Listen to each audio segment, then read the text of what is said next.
Hello and welcome to the Internet News. I'm Davis. And I'm Dennis. This is the YouTube channel that takes a look at all the latest tea and drama that's happened on the internet over the past week. Yep, and unfortunately, well, we can't give you guys a proper episode with guests right now due to the pandemic. We are glad, at least, that a lot of you guys appreciated our brand new neon sign last week. And fun fact, it's a fake, just like Davis's teeth. Yep, it's all green screen.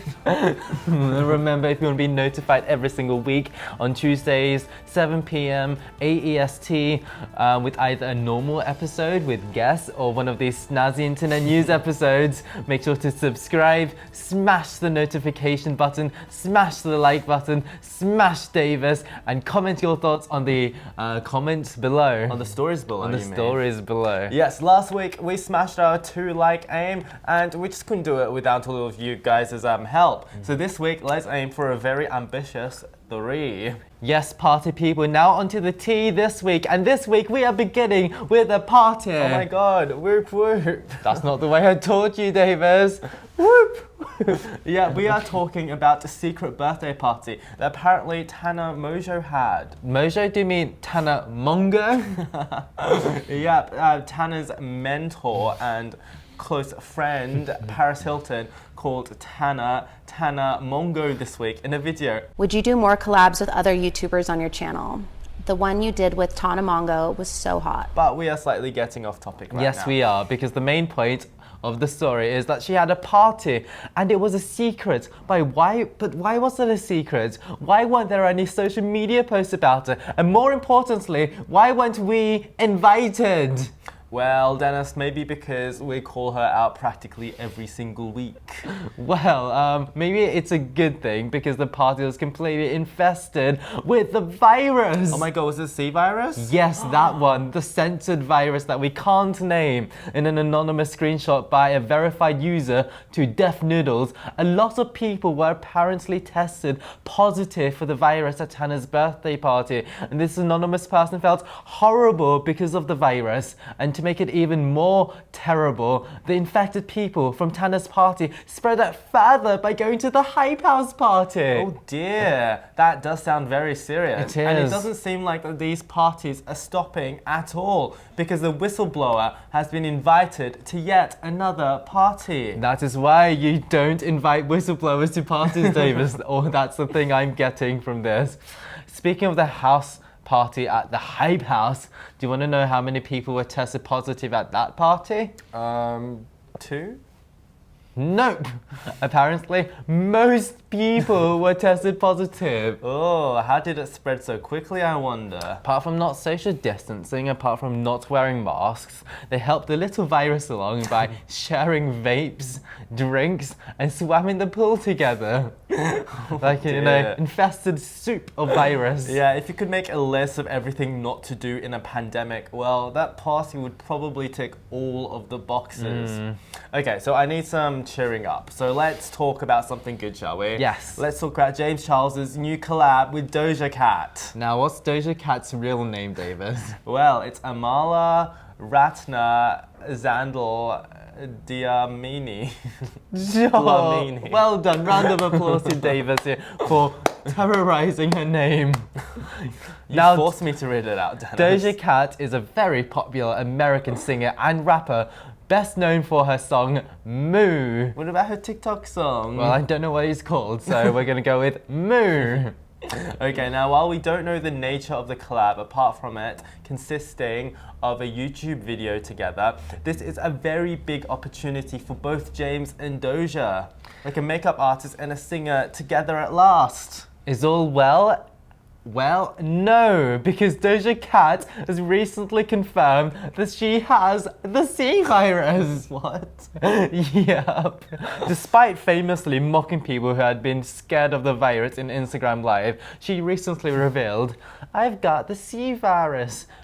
Honestly, I don't know how it happens because I guess I ordered something off Postmates and I don't know how I got it, but I've got it."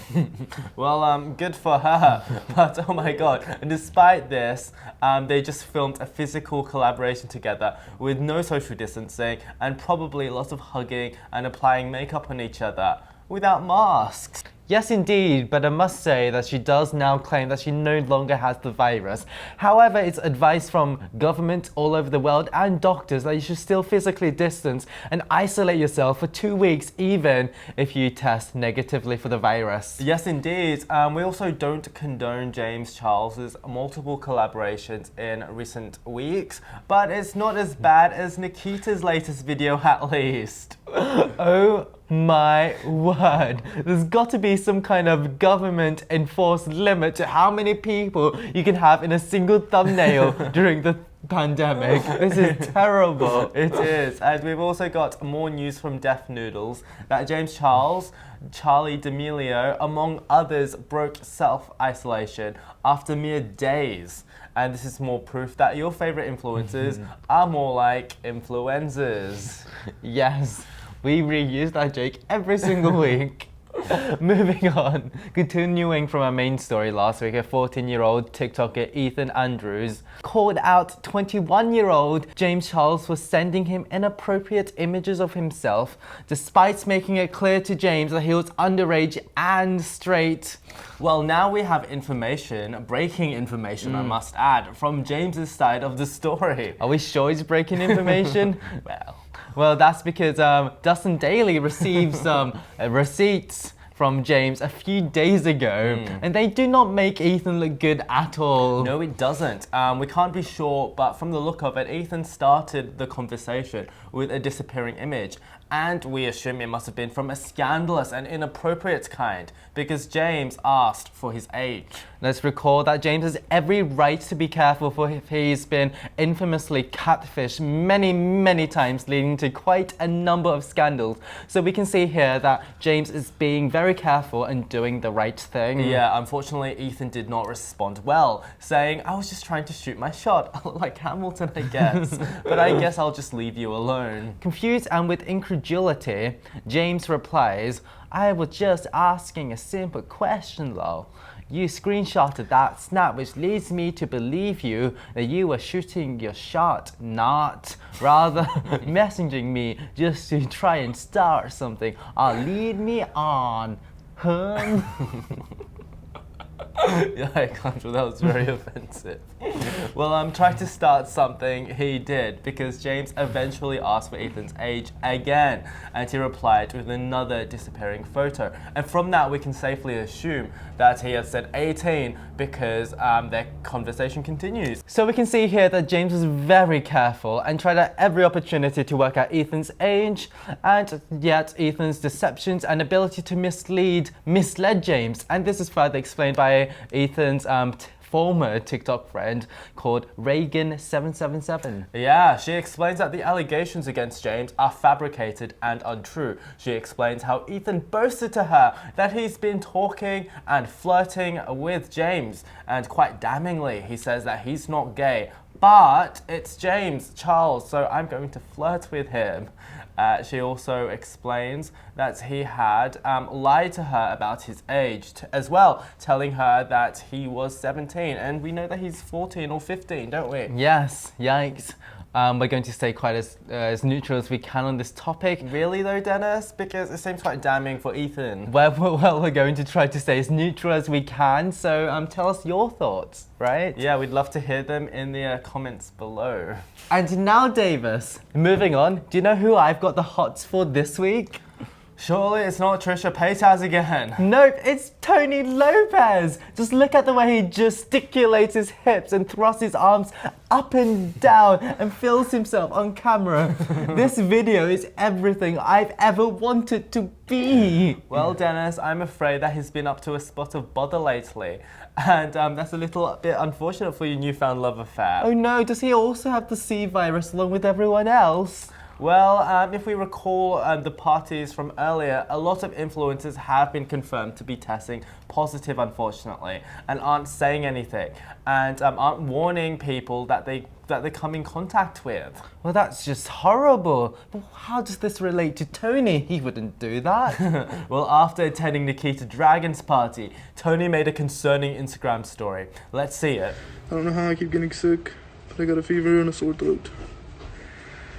How on earth is he constantly getting sick, he asks. Well, Tony, maybe it's because you were still attending parties in the middle of a pandemic. He says that he has got a fever and a sore throat, 2 symptoms of the C virus. But I wonder if he has the C virus toe. But at least he's wearing a mask now.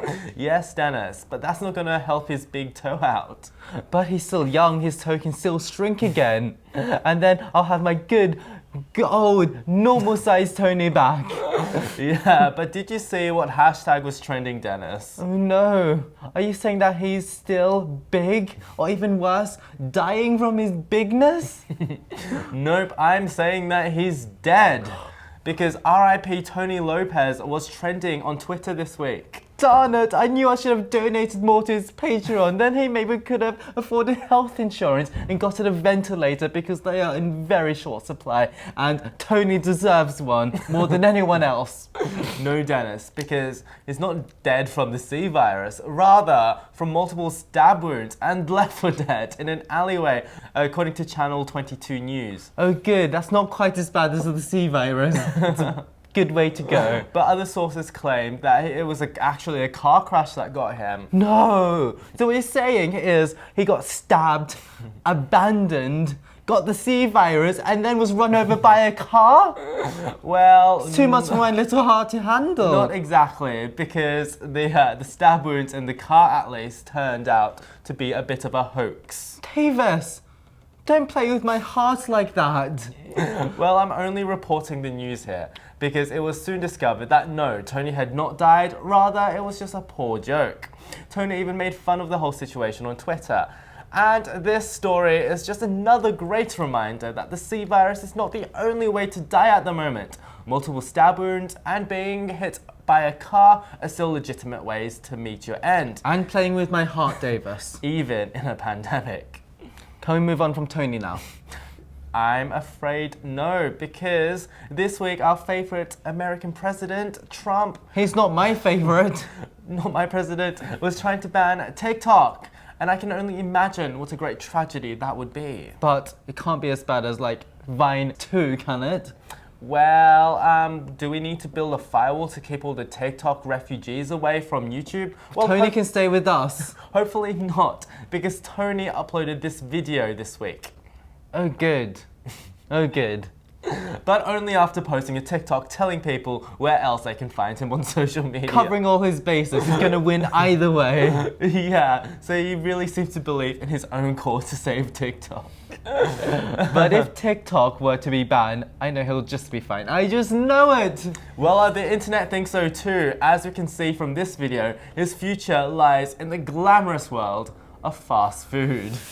And finally, we reach the part of the episode where we keep up with Shane and his friends. Oh, adorable. And most excitingly, Jeffree on his Instagram this week announced that he's having a sale on his website. Woo! So clearly it's time to buy. Yep, it seems like the only way to move more pallets full of pallets when you've been cancelled is to have a clearance. But unfortunately, he's not having a closing down sale. Oh, that's a pity. There would be even better deals if it were. But there's more, because just this morning, Jeffree teased that a new palette is coming by the end of the month, and he wants you, yes, you, to guess what colors it could be. Oh my god, let me try. I want Davis Diarrhea Brown, and also Davis Diarrhea Green, and Davis Diarrhea Purple. I'm glad at least that you love the color of my diarrhea. Yes, it comes in many beautiful colors. Well, I hope that the collection does well for him, because he doesn't seem to be doing particularly well financially. Because, shock and horror, he's selling his house. Yep, for just $3.6 million US, which is a loss, you can own one of the most gaudy and tasteless dwellings that I've ever seen. Oh, I actually quite like it. Yes, quite typical actually. But yikes, now on to Shane's sister-in-law, Morgan Adams. And she's come out, Morgan Adams from the Adams administration.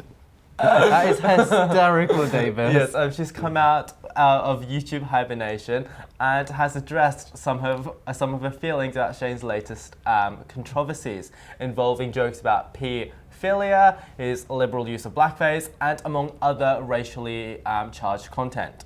Yes, in a video called A Chat About Life, she essentially makes it clear that it makes her uncomfortable to watch Shane do that. Because it just doesn't feel like the Shane that she knows in real life. Yes, that's a problem. She explains that there's a real difference between the persona that Shane used to present on screen compared to the Shane that she interacted with on a daily basis. Yes, but does this sound like a fair assessment? Because we have to remember that Shane is now family to her. Because of that, she is naturally going to take his side, and despite how he may act in everyday life, he still found it acceptable to post such vile content onto the internet for millions to see to represent his brand, and that is very difficult for me to forgive. Yeah, and to see how much of his audience remains, Killer Merch, Jeffree Star's merch business, yesterday had a surprise launch. Yes, and despite not having posted anything on social media since that disastrous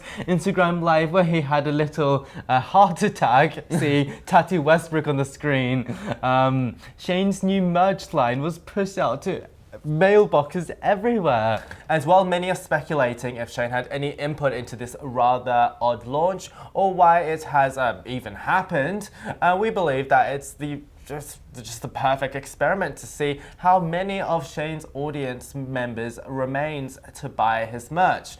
Because judging from the response on Twitter, there's still many fans who are still eagerly waiting for his return.